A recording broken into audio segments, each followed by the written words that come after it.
Welcome to the Rising Consciousness Show, 20 minutes of soulful insights and powerful tools to elevate your life experience and create with higher clarity, intention, and vision. I'm Tara Antler, intuitive healer and soul coach. And I'm King Gabriel, spiritual teacher and practitioner.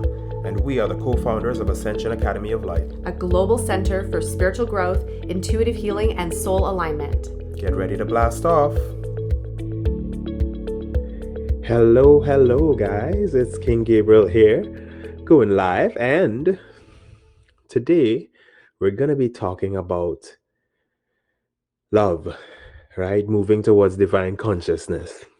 And the reason I bring this up is because most people, when they think love, tend to think that it's some sort of wonderful sentimental feeling that you have between you and another person, or they think that it's some sort of situation where you're always extremely kind and generous and these sorts of things. And that's not to say that that's not inclusive or that love is not that.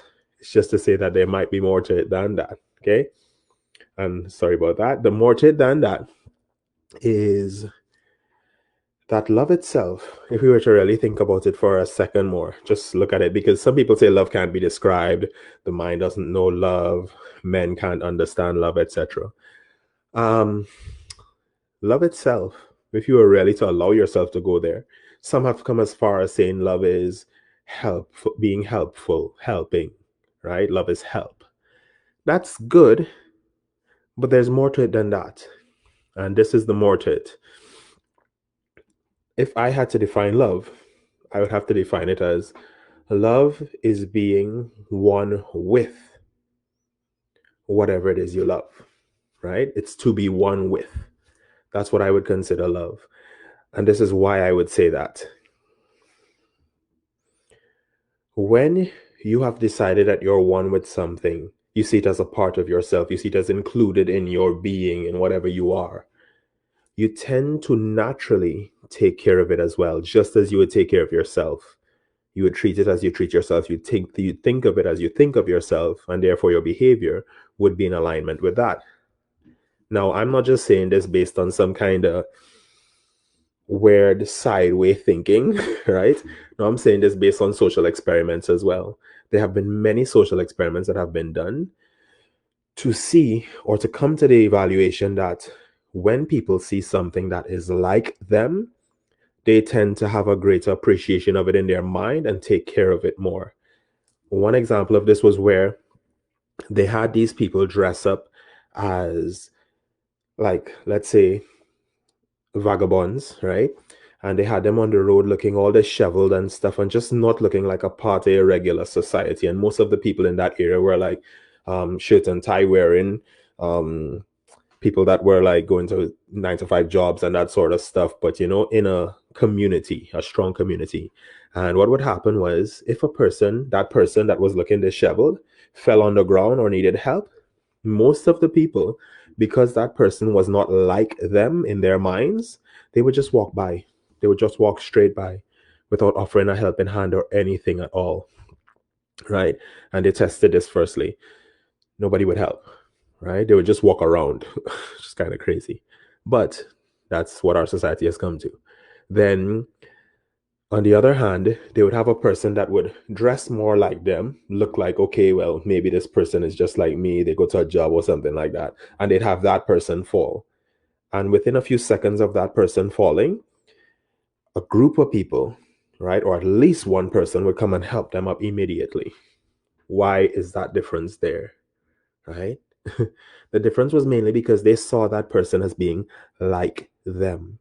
And if you see somebody that's like you, you tend to think of it as closer to you. So then you associate with that person, right? And so in society, we formed all these different classes, and I could go through all the isms for you, but you already know them. So what's the need in me going through all the isms, right? And when I say isms, just for clarification, I mean things like patriotism, classism, etc. We have a whole bunch of those, right? All the isms, right? And those isms tend to keep people feeling more separate. Like, I'm different to you, I'm different, you're different to me, you're different, right? We're different. And that difference is what allows us to then not have that sympathetic connection with that other person. So then we don't help. So then love is lost by that difference, by that differentiation, right? And people tend to not notice that, but that there is behind the lack of love in relationships with people.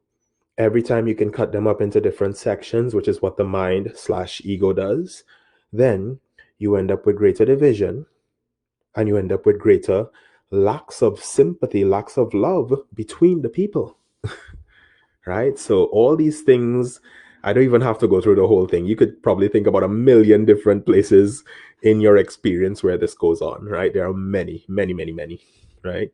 And that's mainly to come around to the point that when we do find that we're like something, we then tend to be sympathetic towards that thing or to associate ourselves with it. So we act more lovingly, we act more caringly when we think of it as a part of ourselves. Hence, if you're really thinking about love, love is about being one with, accepting, seeing that all is one. So when people have grand ideas like, we're one, we're one, this is what all the spiritual people tend to say very often, right? We are one. You could see it from quantum physics. You could see it from just religion in some ways. You could see it from your own inner journey where you come to that place where you have that awakening moment that you recognize that all of this is illusion and you are part of one grand, wonderful explosion of energy that's just everywhere present, and you could feel that bliss, you could feel that love flowing through you. When you feel that, then, well, is there anything to be told after that? You clearly know, you clearly know that you are one. So there will be less of that in your mind at that point in time, right? Or maybe none of that in your mind, which would be awesome, right? So understand that it's the mind that creates all these wonderful divisions to keep us thinking that we're different. And that is why love, in a sense, cannot be known by the mind of man, because if you view yourself as man or woman, or you limit yourself in that way, then you are creating divisions. You have all these different categories, right? But when you open up and you recognize, and this is where the divine consciousness comes in, when you realize that you're a part of this divine tapestry, that you're linked and you're connected to everything else, and you're a piece of this wonderful divine puzzle, then naturally you tend to be more loving, you tend to be more caring, you tend to see those other parts as parts of you. So then you don't walk by them and not care for them and say, oh, they just go through that sort of stuff. That's just their burden in life. That's for them. That's not for me. No, you don't see or say things like that, because it does strike a nerve within you, because it is a part of you. And so you treat it differently. You care, right? So love is to be one with, which is to care, which is to help, which is to do all these things. But firstly, it is to be one with, right? And what really causes us to go into that reaction in the first place is the idea of being safe, right? We want to be safe. So we herd together, right? From our past, from our history, as the beings we were on this planet, we found that when we were together in numbers, right, we were safe. And if you were excommunicated, or as they say, banished from your community, that was certain death, right? You knew that you had no way of surviving on your own. So we have this kind of instinct in us where, oh, I better be like everybody else, because if I'm not, then I'm outside and then I'm going to die, right? Because that's what people think. So if you can allow yourself to transcend that by realizing that you're always one of this huge, wonderful, beautiful, connected organism, then there is no fear around that. And if there's no fear around that, then you can be in love, right? The absence of fear, right? So naturally, being one with your environment, one with the people that you see, one with everything, as they say in spirituality, is the way to love. Yeah. So that's what I wanted to say today. And I hope that you guys have an amazing time thinking that over, feeling that through, and seeing where you can become one with what's in your environment, or the people that matter to you, right? Or one with yourself for that matter, right? Divine consciousness. See you guys soon. Have a beautiful one. Eternal love and infinite peace.